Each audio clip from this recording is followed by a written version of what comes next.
You're right on time because Orange Juice in the Kitchen is about to get started. We're your hosts. I'm Annie Graff. And I'm Maggie Jensen. Pull up a chair because the OJ is flowing and it's about to get juicy. We're getting deep in our convos about sobriety and mental health because that's how we've both found deep love for ourselves and the lives we live. And when you love yourself in your life, there's nothing to escape. This is the real on how vibrant and colorful alcohol freedom feels. So grab your glass. Cheers, besties. Let's chat. We are back at the table. Welcome. Pull up your chair. We are having a really deep talk today.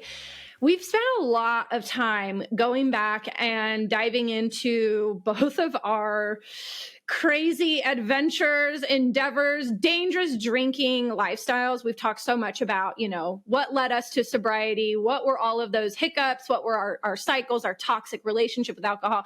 And so today we wanted to do something different. We wanted to zoom in on the experiences that we had in our most recent, most successful sobriety season and how we went from sober curiosity to actually sober confidence.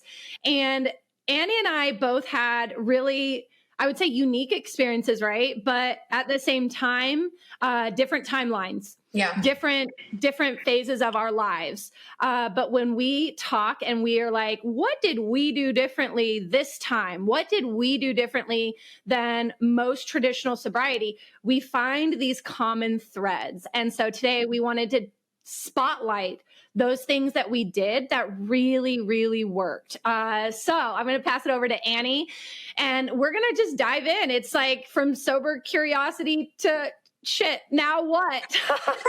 Literally, so you're sober curious. Now fucking what?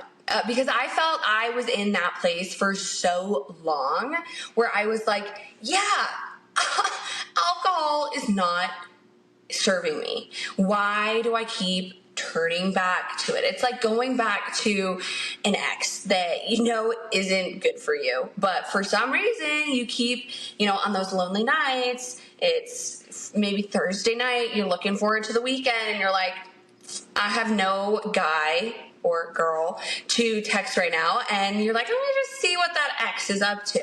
That was alcohol for me for so long where I'm like, I know I'm trying to part ways, but they still keep finding their way back to me. Or because we're taking control over this, I am choosing to step back into that. And that kept me in a cycle for a long time. A cycle where I was like, and we've talked about this before on the podcast, where it's like, no, I got this. I can do this by myself. I can pinky promise and no alcohol November and sober October. And let me just take 30 days off. And let me try to do this fitness challenge where they tell me I can't drink. So then obviously I won't drink. And then if I can make it through that, everything will be solved. And obviously I won't have a problem. So then after that, I can drink. I kept telling myself these kind of weird rules around drinking, and none of that stuck. None of that had me in a place where sobriety felt fucking good and exciting and invigorating and in the best way. And so we wanted to share with you guys, yeah, you're sober curious, now fucking what? So for me, this happened, actually both of us, it was January 1st. And I don't know what it was, but for so long, for those leading months, and we've talked about these stories with you guys, for those leading months, it was, I'm going to try. Finally, I was like, no, I'm going to do. And what that meant for me was that I needed to align myself in the way and in areas of my life that a sober person who loves sobriety would be aligned with. And for me, because I've had a forever passion for health and fitness was there. And a business passion. I've always been an entrepreneur at heart. So I was like, okay, maybe I set these business goals. And then also deep down knowing a sober person would probably go to fucking therapy. So maybe I should invest in that. And so those were kind of my three things when I look back on really where I felt I needed to put energy into. Those are the three categories that came up for me. Now, they might look different for you if you're listening to this and you're like, well, health and fitness isn't necessarily my passion. But maybe it is something that you feel like, well, a sober version of me would probably fuck with a little bit of gym time. Probably, right? So the thing about these areas, and I know Maggie can share kind of what those areas were for her. The thing about those areas were, yeah, I can just on my own go to the gym more. And I mean, as a personal trainer, I was a personal trainer at this time, still an online coach, a fitness enthusiast. And even in my drinking days, I was still in the gym, like actually. So you might be thinking, you're like, well, yeah, what would the difference be dabbling in the gym like you were when you were drinking, and then you really committing to, okay, how would a sober person approach the gym? For me, it was I needed to hire a coach, and that's what I did. So I was like, you know what? Yeah, I could just challenge myself to be in the gym more, but if I really want to be held accountable, I'm going to put that on someone else's plate, and I'm going to choose who I want to trust with that accountability, because obviously I've shown myself that that's not exactly where my confidence lies. You know, guys, at the end of the day, confidence is you looking back and seeing what evidence you have on the way you show up in your life. So you might be thinking, you're like, well, you know, and this is where I was. I have confidence that I probably can't stick to a sober lifestyle. And you might see that as like, well, so you were not confident. No, I was pretty confident that I couldn't stick to it.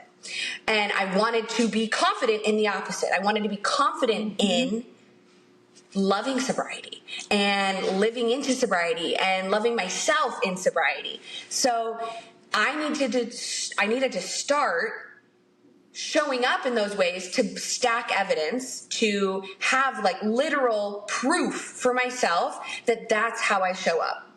And honestly, that meant investing in a coach and investing in somebody whose interest and main purpose was going to be holding me accountable in that way. So I could stack the evidence for me to be confident in that same way. Does that make sense?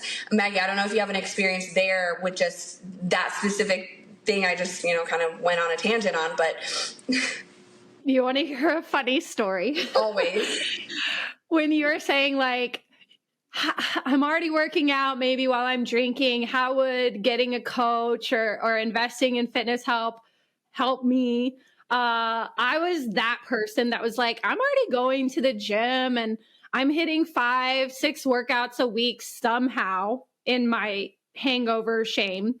And I flashed back to this one time where I was at a title boxing class and I was hungover, probably still a little bit intoxicated. And we were doing box jumps and I ate it. I jumped. I did not clear. I have a huge scar on my calf, on my shin. And it's just like, looking back, I was like, yeah, I'm going working out, blah, blah, blah. But like, was I just going to hurt myself and my poor body? Going to take the selfie. Honestly, that was a big thing. Like, I have so many memories of like hungoverly going to the gym because I knew, like, if I really wasn't that hungover, I would be at the gym, and I kind of want to prove to everyone that I'm fucking fine. So I would like go to the gym, take the gym selfie, look around at the equipment, like skid on something, do a few reps, do a few sets, to kind of have that in my head that, yeah, I went to the gym. But was I really in the gym? No, Right. I wasn't really in the gym in the way that I wanted to be in the Physically, I was there. Physically, you check my name off. Yeah. Mentally, I was not. I was counting down until we got done. Yeah. I was laying on the mat as much as possible. Anyway, I kind of say all of that because it's easy to like rationalize that you're doing all of the things. But like, is the intention just to prove that your drinking is under control? Is your intention just to try to make you feel like a healthy person despite the toxic habits? So, for me, I think I had a few more bumps in the road. When I look at Annie's journey and my journey, we both started in January. I started January 2020. She started 2023. Yep. Right. I started in January, but I didn't really do anything different that January other than like sitting around and telling myself not to drink, and like sitting out on the events and just kind of isolating and reading quit literature, which is like the sobriety literature. It's helpful maybe for some in the beginning, but for me, it actually had me continuing to think about alcohol and think about like, how am I going to live like them forever? Like it almost scared me more than it helped. Yeah. And in February, I had a few, back steps. I went to a wedding and I thought, well, I made it through dry January and I'm fine. And I wasn't fine. I believe I've told that story here. I yelled at my husband, who was in a neck brace, for not dancing with me. So anyway, it wasn't until the end of February, beginning of March, that I started to toil with the idea of actually spending my money that I was saving on not drinking, spending that money on like what it would look like to become a personal trainer, what it would look like to become a role model that helped people with nutrition. So nutrition coaching, being a nutritionist. And those were my passions. And those were things that brought me joy even when I was drinking, but it wasn't my identity. I actually like questioned, am I healthy? Yeah. I'm showing up to the gym to prove that I'm healthy. But in the back of my mind, what would people think about me if they knew the real me? And that was like this question that almost drove me to drinking more, because I was like, the real me is a drunk, hot mess. And I remember the exact moment where I was finally like, you know what? If I don't want this forever, who do I want to be? I want to invest in my certifications. I want to invest in a business coach to teach me how to build a business. I was not a prior entrepreneur. I had no idea how to run a business. So like it clicked in me to say, okay, I'm going to take what I was spending on that alcohol and I'm going to put it towards personal training and nutrition programs to become certified. I'm going to put it towards a business coach, like a person that I was talking to daily. And what this was doing was like, if I did think about alcohol, it was, oh, that's not who I'm becoming anymore. That's not who I am anymore. And it was replaced with like this excitement of, I've got my business coach in my pocket. He's making sure that I'm doing X, Y, and Z every day. And I'm so excited about it.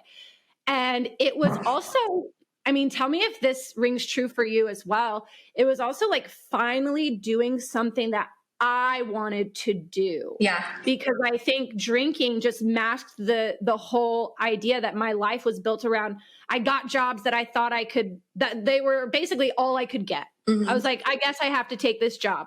I never thought about what I wanted, but I only thought about like what I could do. Yeah. Okay. So that actually hits a huge heart chord for me, because that's what bodybuilding was for me.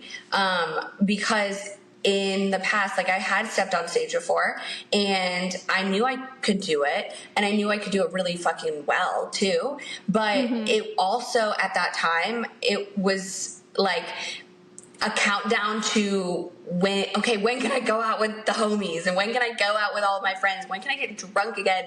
And so it really didn't have the foundation of wanting to do it. So anyway, when I, end of 2022, when I had, by the way, a lot of those phases of what you were saying, kind of your January, February looked like, it's not that I didn't have those. It's just I had those before I was like, fuck it, January 1st is going to be my day. Like, this is going to be it. And it wasn't my day of forever sobriety, by the way, guys. And I've talked about this before. It was my day one of 6 months, because I'm going to do 6 months. And I'm going to figure out what I'm capable of in those 6 months. And we'll see what happens at the end. But anyway, I was like, you know what? Like, I've been wanting, it had been on my mind to see what I was capable of in terms of bodybuilding and being back on stage. And that was something I wanted to do. But also when I looked at like the relationships I was in, and like, I was like, what would this person that I was with think of me if now my whole purpose was, getting on stage? And well, what would all my friends think? Would they think that's kind of stupid to like get back into bodybuilding? And so anyway, I say that because there were a lot of things that kind of were making me question my desire to step back on stage. So when I finally, January 1st, was like, no, I'm going to I'm going to do sobriety.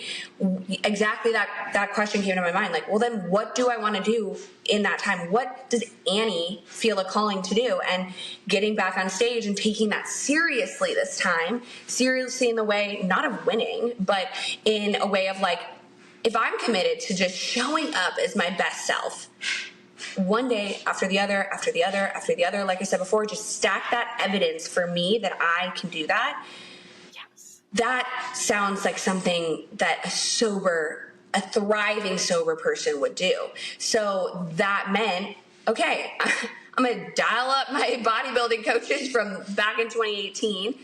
First off, see if they'll still take me. See if they have the capacity for me as a client. Thank God they did. But I was like, you know what? I'm going to invest in this desire of mine because it aligns with the deeper desire of sobriety. And I know that I can only show up for bodybuilding if I'm sober. I mean, like I knew from my past prep and my past experience that like literally in a prep, you can't drink. So like, I'm like, I know that's going to hold me committed there at least. But then the next step is I'm literally paying somebody at this point. It's like $500, little bit over a month to guide me in this journey to stage. So yeah, I'm not going to be available for the bars tonight, guys. I have fasted cardio in the morning. Like I have a check-in to send to my coach on Sunday. And if on Thursday I'm going out, my Sunday pics are going to look like trash. And I'm not going to let them see that for something I'm paying them to guide me on, you know? And that for me was a big motivator of like, it's not just talking the talk of, okay, I want to love sobriety and I want to do sobriety and I want to see what it's like and I want to love life outside of alcohol and I'm curious about what are sober people doing, and like it was so much more than just talking the talk. It's like I'm gonna walk the walk now, because I think I've talked a lot of it, or really it was an internal discussion for me, less of a social conversation I was having with my friends, but I talked the talk in my head a lot, and that wasn't getting me anywhere. So I was like, you know what? I'm going to walk the walk and put my money where my mouth is, literally and metaphorically. And I'm going to pay someone to help me align my lifestyle with this lifestyle I've been just heavy thinking about, living in my mind rent free. It's gonna pay rent now, but it's also gonna pay dividends in the lifestyle it creates for myself. And that for me was huge, because finally I was stepping into something I wanted to do, and bonus points because it aligned with that deep desire for living and learning about myself in sobriety. Mm-hmm. Yeah. And when I would think back like on it, one of my biggest, I guess, walls that I had up too was I didn't like the word sober. I didn't like the idea of that. I'd watched my mom with it. I'd been in AA so much. Like I didn't like the idea of like sitting around and identifying, creating my whole life around I don't drink. Yeah. I don't drink. Like announcing that in every room and like telling everybody your life story about how you can't have a drink because even one, you have to have 20. All of this was like this preconceived notion about sobriety. And I was like, I don't want to be sober. I just want to be the person who has so many fun things that are so aligned, so authentic to me that there's no room for it. Like I think about it and I'm like, that's not what an entrepreneur who has a lot of fun, amazing things going on in her life, that she doesn't have time for that. So I wanted to make alcohol irrelevant.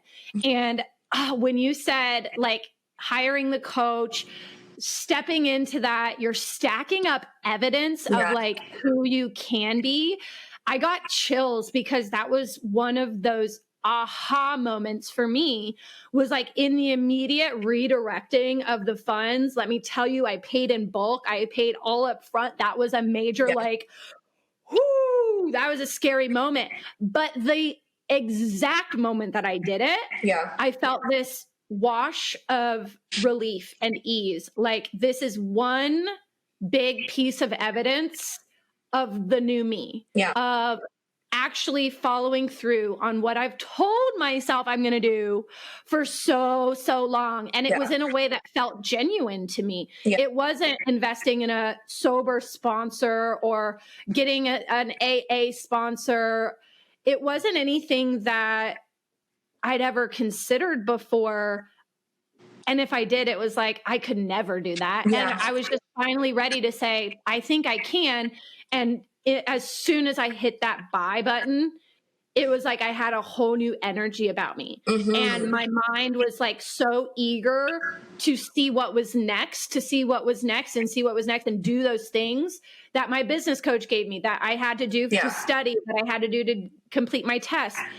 I was like, I don't even have time to think about how I used to mess everything up. It freed me from all of the shame and the guilt, and it replaced that with like, I'm a brand new person. Yeah. And it was like within the same day, just making that decision. Yeah, literally. I mean, and when you said, this is what I love. One of the things I love about what you just said is like your goal. And I think it's very different from both of our stories. Cause me, I was like, I didn't have that block on the word sober, but I did actually. I have a story back in January, like saved on my phone, because I went on and I literally said this is hilarious. I'm like, don't worry guys, I'm not going to make sober my whole personality. It's just going to be something I'm like doing on the side. And like, but I'm like, I laugh because that at the time I did have a semi block on that word sober, because to me at the time it meant fucking boring. It meant not living life. It meant isolation. It meant solitude. It meant FOMO. It meant now what? Like, and I didn't know any other meaning other than that. So like, that's why I felt the need to like publicly disclaim, like, guys, I'm doing this, but it's not who I am. Like, which is so funny because now as I've created this epic, iconic, vibrant life in sobriety, I love that word. I actually love it. And in dating now, I love telling people when they're like, do you want to go like meet up for a drink? I'm like, actually, I'm sober. Like I fucking love saying that. But a year and a half ago, hell no, would I be caught dead telling somebody who's asking me out on a date that I'm sober, you know? So anyway, I love that you say that wasn't your goal. Because I think a lot of people listening can actually relate heavily to that. They're like, I don't even want to live a sober life. That's not the goal. The goal is just simply having alcohol not constantly show up as a barrier to living the life that fills me and fuels me and energizes me and excites me and keeps me going, and a life that I want to wake up every morning and live, because that's what most people want is that life. But the funny part is that sobriety is literally aligned with that. To me nowadays it's synonymous, but I know it hasn't always been that way. So I think that's so dope that you just said that, because I think that hits probably a chord for a lot of people being like, exactly. I don't want to be the sober girl. Like, and I get if you guys are listening that that's where you're at, and that might be one of the things holding you back, but it's okay. Have that like rooted, I'm going to call it a fear right now of the word sober. Totally fine. Keep that, until it doesn't serve you any longer. But with that, understand that, okay, maybe I don't want to be the sober girl, but maybe I want to do all these things that right now alcohol is getting in the way of. So what does that look like? And, just like Maggie and I said, investing in a business coach, investing in a personal trainer to help you get to a fitness goal, investing in an online coach. Like I said before, therapy. For me, I was like, you know what? Yeah, I can think about all these things. And I at the time, like to think of myself like, I know what's wrong with me, so I don't need to pay a therapist to tell me what's wrong with me. Why would I do that? And January 1st came and I'm like, you know what? I'm going to pay whoever to tell me all the things that are wrong with me, because maybe there are some blind spots I recognize. And so I think we always need an outside opinion. It's so hard to see that for yourself. Yeah. And when somebody else can see it, you're like, that's worth every freaking penny I've paid you. Yeah. Well, I remember even in my first, and at the time I was in a relationship, I remember my first therapy session, which, by the way, guys, I mean, I'm sure you know, therapy ain't cheap. It's not cheap, and it's worth it. Okay. So my first therapy session, I remember getting on, and I'm paying this, I was gonna say, I'm paying this bitch. No, she's a very fine woman. I'm paying this woman for an hour of her time. I think it's like 50 minutes actually. It's like those massages you pay for, and and they're 50 minutes, not an hour, and you're kind of bummed about the last 10 minutes, but it's okay. I'm paying her for her time. And it's like the therapy I was doing, it was like 150 per session, and I was doing 2 a month. So that's $300 out of my pocket going towards this. And the first session, I'm like, I don't know how much I'm going to get out of this. Like, we'll see. We start talking. I'm like 10 minutes into you guys can only imagine, ramble. And she stops me and she goes, Annie, this is a session for you. So I understand that you're talking about a lot of things that are in your life and that are causing you stress and anxiety and, all these other things that you're feeling. But like, you're talking a lot about, at the time, the person you're with, my partner. And I'm like, yeah, that's like heavy in my situation right now. Like, just things I'm thinking through. And she's like, okay, let's recognize that. Let's kind of table it and let's focus on you. Like, let's focus on what you're going through, not all these external things that are happening around you. And like the first session, and I say this just to say, like, that first session was such a light bulb. I was like, fuck. Yeah, I was about to I've been looking outside. Yeah, I'm like, I am paying you 150 for this. Definitely I want to focus inward, and I didn't even realize that was, definitely something that I was struggling with at the time. Anyway, I say this to say, like, the money you invest in having someone aligned with where you want to go, whether that's in your mental health journey, your fitness journey, your business journey, your relationships, family, everything, all these journeys, all these areas of our life that we want to progress, having someone, paying someone.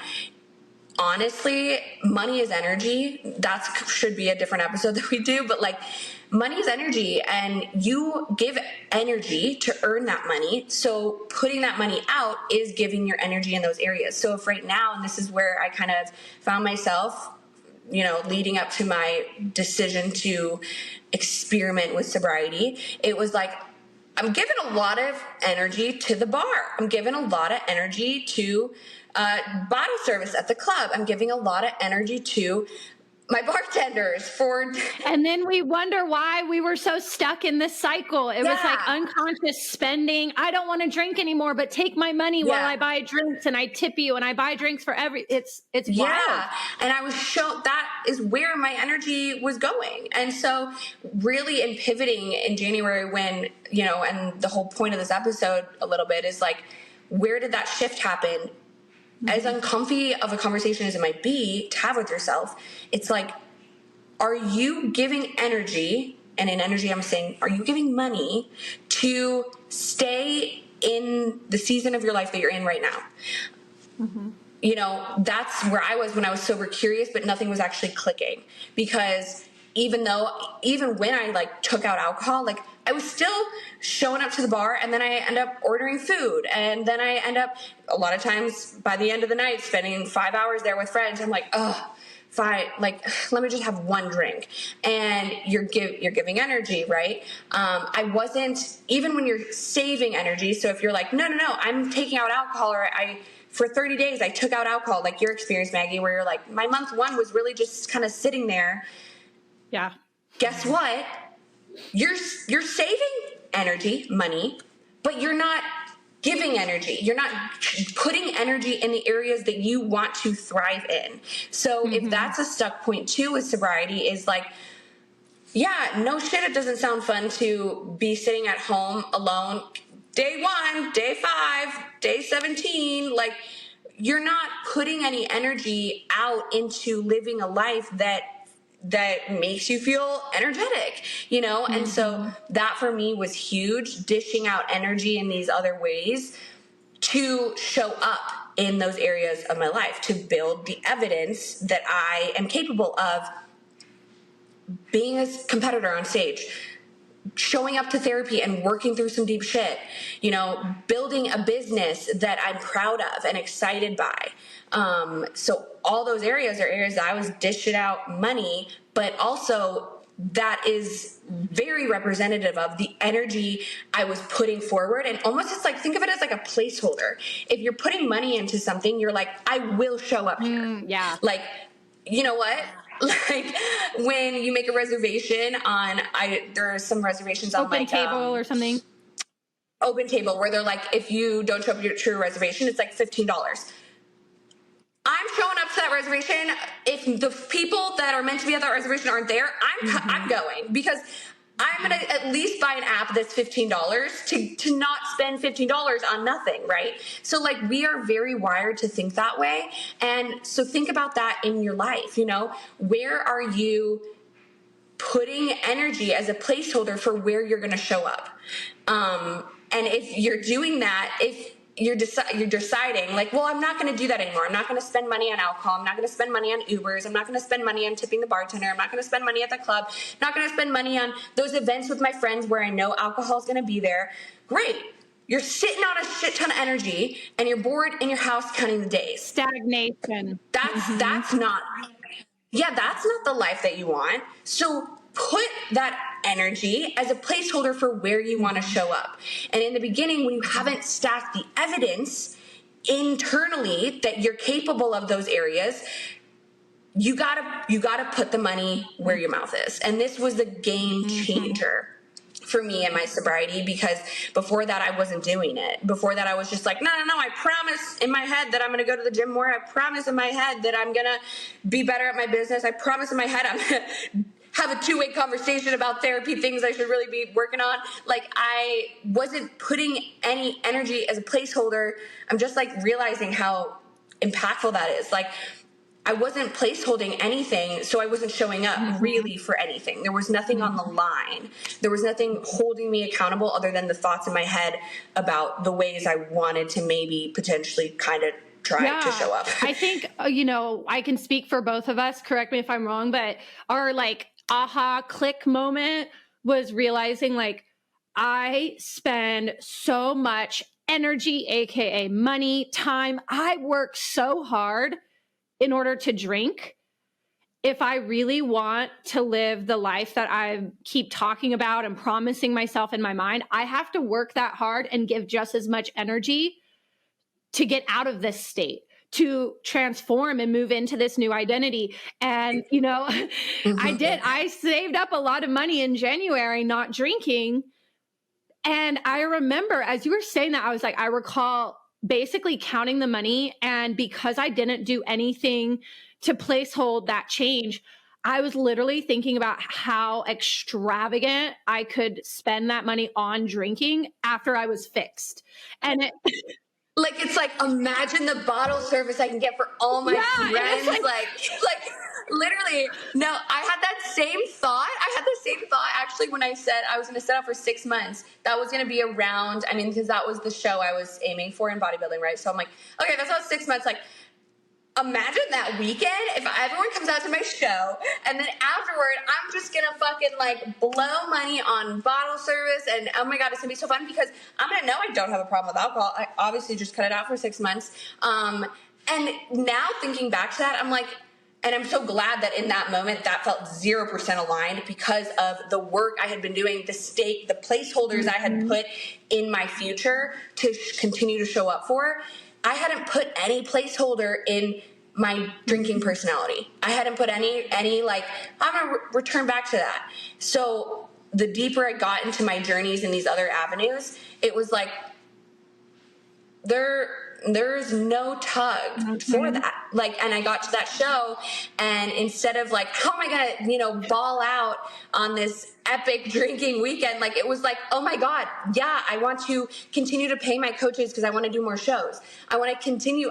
Was continuing with therapy. I want to actually invest more in more business coaches and in more business visions that I have. And it was so much it was just this constant, like, placeholder, show up, move up, placeholder, show Oh, up, I move love up. that. And I kept doing this in the areas that I wanted to progress, that when I look back 6 months later, my placeholder for my drinking personality was way back here. That the idea of like looking back, I mean, and if you guys are watching this on video, it's like looking back and being like, my last placeholder for my drinking, Annie, is way back there. Like, why would I want to do that? Why would I don't feel connected to that placeholder anymore. There's nothing invested in that area and that track of my life anymore. It wasn't this thought. I had so much energy moving me forward in these other areas that it was like there was nothing pulling me back. So if you're feeling this like sober curious, now what? I want to ask you, like, what placeholders are you putting in the direction you want to go, in the areas you want to go? And if you're like, well, I'm not really, then I encourage you to do so. Because if you're still sticking with the habits, the routines that you have in your drinking life, and putting energy into those relationships, those friendships, feeding your time into that same social circle, those same environments, those same people, those same routines, of course, that's where you're going to feel tied. But the second that you switch your track and you spend time placeholding, putting energy, showing up, right? And you keep doing that, you're going to get to a point where you're like, wow, there's nothing that has me feeling tied to that old version of me. And that's the goal you want to get to. That's where you want to arrive, quote unquote. There's no arrival. You're because there. Yeah. it's the same, like this same visual, because like when you're showing up in these areas, it's a constant, oh, I'm getting close to this next placeholder. It just excites me even more to place that even a little bit further as a placeholder for the energy I'm going to continue to put into that track, right? And like that's literally a visual. I know a lot of people are listening to this podcast wise, so there's no visual, but we're going to put this up as a video for you guys to watch as well. Hopefully you can kind of imagine what that looks like, like a game board, a game piece of like, I'm placing that forward. That's my energy investment, right? So investment in the fitness coach, investment in the therapy, investment in the business coach, investment in the relationship coach, investment in whatever that is, in starting the business, getting the materials, whatever. You're investing. Okay, that's a placeholder for eventually, like, that's where my energy needs to be funneled. All right, now I'm going to show up. And then you're there. Once you start seeing that place that you're, putting energy into, it's like, I'm going to place a little bit further. I'm going to keep doing this. I'm going to keep feeding this energy in this track and keep showing up in these ways. That's when sobriety gets fucking fun. And that's where it's not like, I'm this sober girl sitting on the couch, sitting on all this energy, feeling fucking bored. We don't want you to feel that. That's not what sobriety is. I think that is what takes the experience from sitting on the couch bored and then like having to turn down drinks, but on the inside actually wanting them more than anything. That's what switches it. Like, I wanted intrinsic motivation to say no. I didn't want to have to force the no. Yeah. I didn't want to have to force myself to like walk out of a room where there was alcohol. I didn't want to have to force myself to not hang out with people if they drank. I just didn't want it anymore. And by placing and investing my focus, my mind didn't have room to desire that anymore because I replaced it with something more desirable. And I think people get lost in the sauce trying to figure out like, okay, what is it that I want? What is it? Like even getting clear on that, because we think so long in our drinking days of what we don't want. What do I want?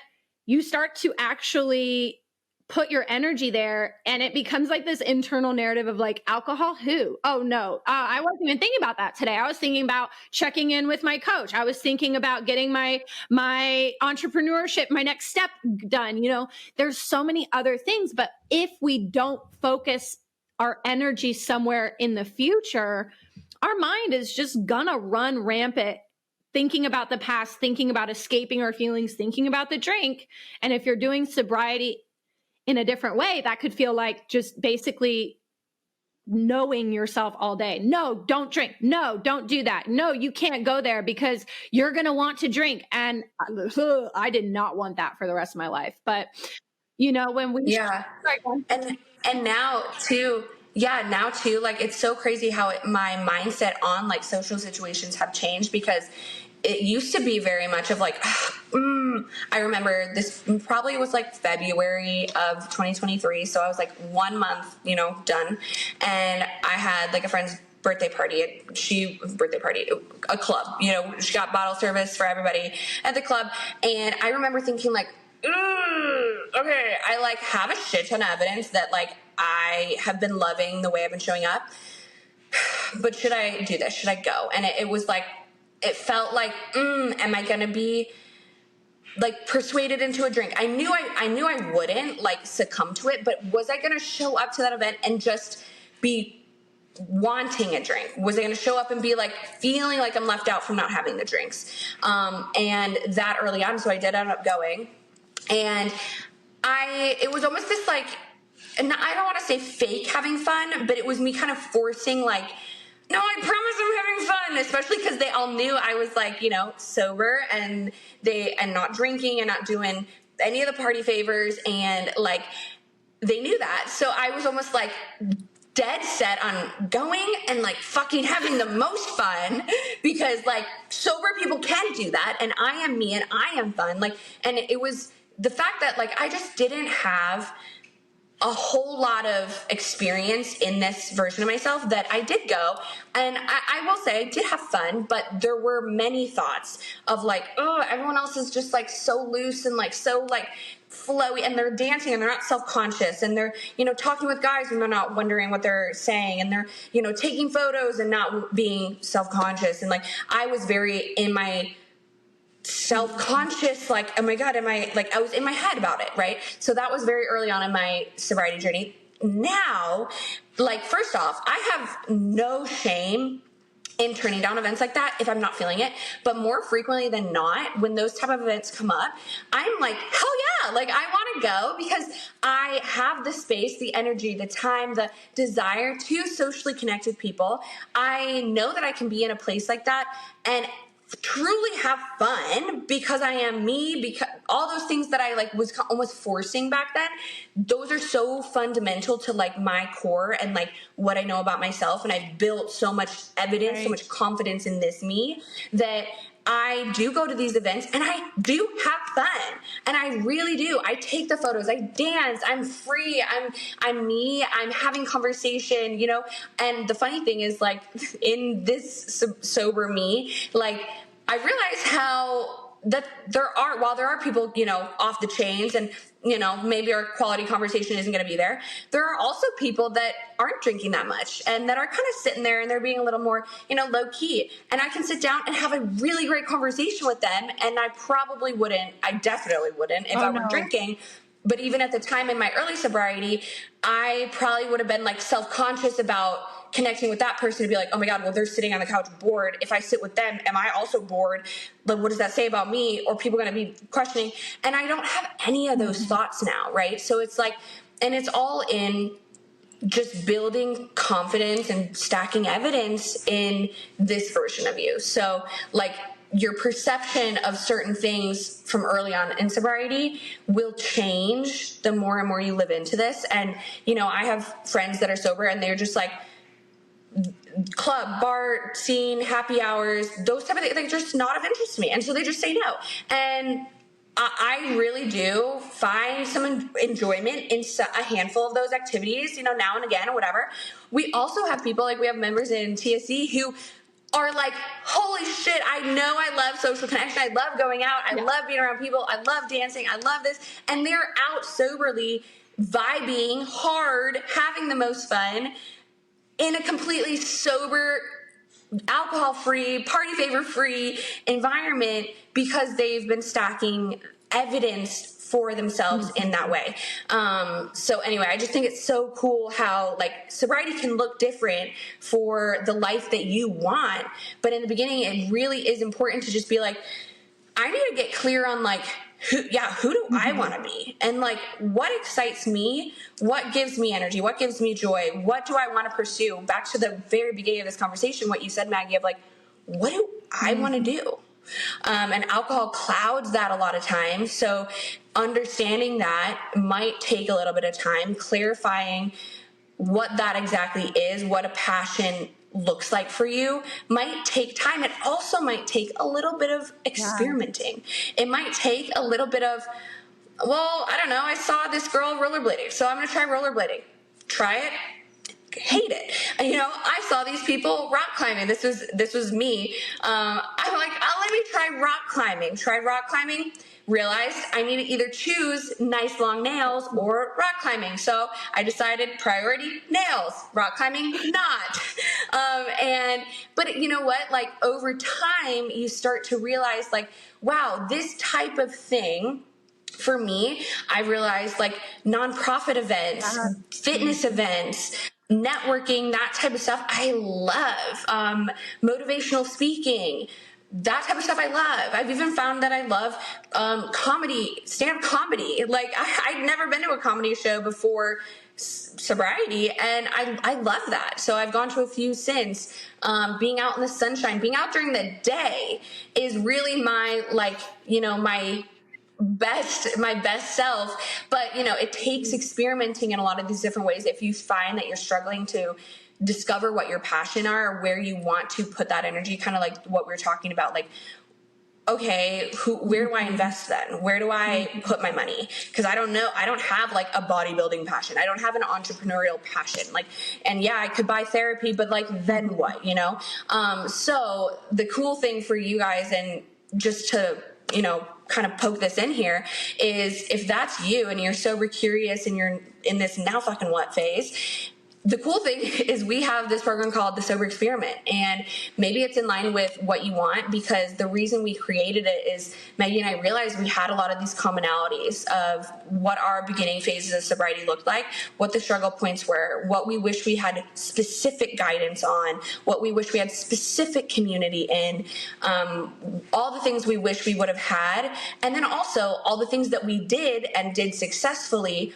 Adding those elements in, we have put together to create a program called the Sober Experiment. And it's a 12-week program where you invest in, you place hold, right? With that money, with that decision, yes, I'm going to show up here in all these different areas. So we have people that, we provide support in the internal deep dive, deep digging. Of course, the work that we do is work you're gonna avoid if you're left to do it alone. We provide support in the fitness, the physical, the gym environment. Maggie and I both have deep-rooted backgrounds in personal training, fitness, health, wellness, nutrition, well-being, lifestyle approaches to being in the gym and being active. So you have support there. And then support in potential entrepreneurial goals and endeavors, but just also support in, like I said, the community, being surrounded by people who are on the same journey as you, figuring it out for themselves, having conversations that are like not sober focused, but they're rooted in the idea that like we're all figuring out sobriety right now. So in figuring out sobriety, I need to figure out what's exciting for me. What are my passions? Do I want to change careers? What's wrong in my relationships? What's right in my relationships? Who do I align better with in my real life? And these conversations that maybe won't come up in your normal physical life will come up when you're aligned with the people who are also on that same journey as you. I don't know if there's... Yeah, I was just going to say, to your point, we put our heads together and we're like, what worked? What were the things that, allowed us to become reacquainted with ourselves, realize maybe what I thought I liked isn't actually what I like, but alcohol kind of hypnotized me into it. We put together what we knew worked for us. But then when we looked at that on a broad spectrum, we were like, okay, but we know there were pieces missing. We know that we didn't have sisterhood or brotherhood or community of people, to check in with and share our wins and get support. We didn't have that. We also kind of stumbled upon our reacquaintances with ourselves. We stumbled upon these aha moments, however you want to put it, by happenstance, just along the way. And that took me 6 months, a year. And I wish I could have expedited that instead of just stumbling upon it. I wish I had somebody that was helping me connect those dots and be able to see me just like the therapist, from the outside. Yeah, I was going to say a lot of that in the beginning came from paying someone to take me on that journey, and that's something that, I think about a lot and recently been thinking a lot about more is like, I was paying 3 separate people to guide me on 3 separate tracks that I wanted to go down, right? I told you guys the fitness coaching, which was over $500 a month, therapy was $300 a month, and then paying for a business specialist coach and specific area of genius, I was paying her. So when I look at it, I was spending about $1,300 to $1,500 a month to placehold the energy I wanted to put in these different areas, and well worth it. One thing though, and this is what Maggie and I really decided needed to be a thing, was like, what if I just had one place to invest and show up, and then I can have support in those areas, and I can have support with the community, like I said, being alongside people that are doing the same thing. And it wasn't like I felt pulls from multiple different places that because I was paying, right? So I knew I needed to show up in those areas, but it was like, oh, okay, wait, I paid for here, I paid for this, I paid for that. Okay, so with TSE, it's an investment, but actually what our members realize is that, first off, if they didn't do the program at all, they were going to spend that money no matter what. And they were likely going to spend it on the ways they've stacked evidence in the past. So in the habits, in the lifestyle, in the events, in the things that were keeping them in that exact version of themselves. Or they were going to do what we were talking about before, where they're like, yeah, I'm going to just cut off all drinking and just do this on my own. And then they're sitting on energy, sitting on money, sitting in boredom, sitting in isolation. And then that's when sobriety becomes this thing that we want to not be. So with TSC, it's like we give you the opportunity to invest and to place hold the version of yourself you want to put energy in, and then the space and the community to vibe out, to experiment, to dig deep, to have really vulnerable, hard conversations and reflections, and then have the one-on-one guidance in how to continue to move past that, right? And so that's what TSC is all about. In 12 weeks, you go through this literal transformation. Think of a caterpillar to a butterfly, and you evolve into this iconic version of yourself where you've been place holding energy. I'm gonna show up, and you're going. And at the end of the 12 weeks, even if you started the program being like, I don't know if a sober lifestyle is for me, I don't think I want to do without alcohol, I just want to find out how to not have it be such a limiting factor for me. Even if you started week 1 with that thought, by week 12, far, and most of our members end up in the mentality of, wow, my placeholder for the alcohol version of me is way back there. And I'm committed to these placeholders that are way up here and that are in front of me and that are in areas and tracks in my life that excite me.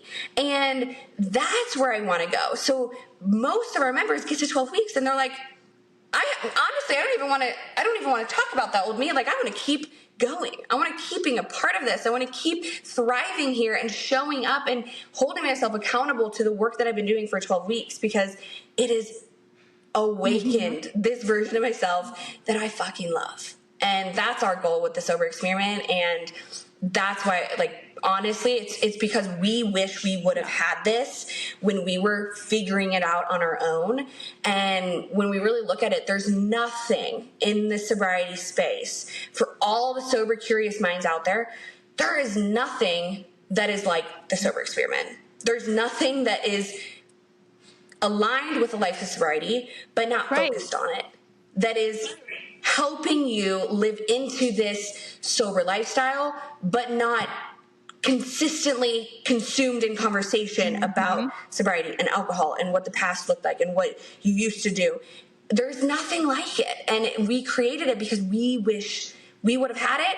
And we did it on our own, but know that it doesn't have to look that way. Like, we did it on our own, but we really didn't, because we were paying all these other people in different areas of our life to hold us accountable to showing up there. So anyway, that was my little spiel. I just feel like I'm so, I don't mean to toot our own horns here, but I'm so proud of what we've created, because it is taking all of those pieces that help us fall in love with ourselves and fall out of love with alcohol.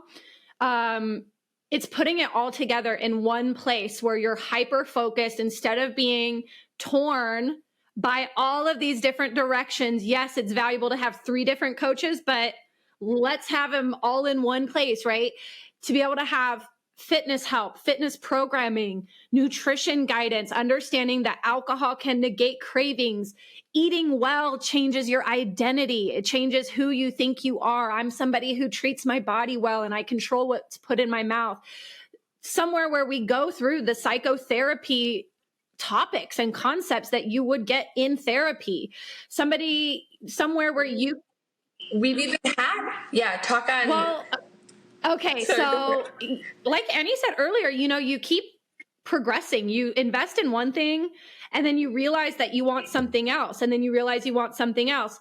And so when I initially invested in personal training and nutrition, I didn't think there was going to be anything else beyond that. I thought, well, I'm going to be a personal trainer and a nutritionist for people that, want to get their lives together. And then I kept realizing I have more potential. And I came across somebody that I think I'd been searching for my whole life. His name is Dr. Gabor Mate. He's the only credible doctor that I have found that says addiction is not a disease. He says you have to be compassionate, no more shame, no more judgment. He was the first person to speak of this freedom and a way to cure yourself, to fix your addiction. So I found him in my new authentic journey, and I saw that he had a graduate level psychotherapy program, and I had my eye on it for a few months. And I was like, I need to be in this course. I need to learn how to do this for myself, understand this psychotherapy, compassionate inquiry approach for myself. But how awesome would it be to be able to take these concepts like attachment versus authenticity, how to understand functionality of drinking. What is the function of your drinking right now? Understanding self-image, something called psycho-cybernetics. So for me to be able to understand that for my own healing, but then bring it to the sober experimenters, that is literally a one-stop shop. You're getting therapy, you're getting fitness, health, mindset, all of these things for your healing journey in one place. And I remember how scared I was to submit for that course, but then I kept looking back at all of the evidence that I had that I could achieve that was new for me. And I was like, you know what? Let's do it. And so now it's just really a unique concept within TSE. And we just kind of polled our audience or our members recently and asked them kind of like, what were your favorite phases? What did you love most? And one of the most resounding pieces of feedback was like being able to understand their trauma, being able to understand attachment versus authenticity, being able to understand that their self-image is what drove them. Maybe we got to do an episode all on this. I don't want to get too carried away, but it is such a vital piece of it, I think, Yeah, no, 100%, and like we had a member who was also investing in therapy at the same time that she was investing in TSE. And she said that she had her therapist and she was well aware that she was doing this program and, even was like, do it. Yes, it sounds amazingly in line, and gave her the kind of like the go ahead, looking through what TSE covered, what the outline, what the structure was, what the goal is in, deciding to commit to it. Her therapist was like, go ahead, do it. I don't see anything negative about this, and only potential progress. So as she's going through TSE, her therapist literally was like, whatever you're learning here, this is taking you leaps and bounds beyond the work that we've been doing, just one-on-one through therapy, through, every week or every other week, sometimes once a month sessions. She said the growth and the progress, development, confidence, the identity of this member transformed like epically in the time she was doing TSE. And, that just goes to say that, like, I mean, we will say, if you want to continue to seek therapy, seek therapy for sure. But we loved hearing this from a therapist working with a member alongside TSE, because it only goes to show that, like, this is spot on. This is an investment in your internal progression and your internal growth in a way that, like, literally nothing else out there will give to you. So maybe that's an entirely different episode, all these other things, but gosh, I kind of want to end it on, like, if you are in that sober curious, now fucking what phase, I understand the frustration, and I understand not entirely knowing, like, how to take steps in the direction of a sustained life in sobriety, even if you have those, resentments and that resistance to that word, the idea of it, right? I understand that. Just know, I hope that some of the tips and the words you heard today on this episode reminded you that you can change where you're putting energy, and you can change where you're investing in your future self. I know the topic on money is a little uncomfortable, but recognize what you're putting into right now: time, energy, mental thought, decision processes, time, energy, how much of you are you putting into staying the same? And I know you want different, but you're scared of it as well. I get that. A lot of humans are fearful of the unknown. So maybe that's a huge factor that's holding you back. But let's shelve what you've been doing.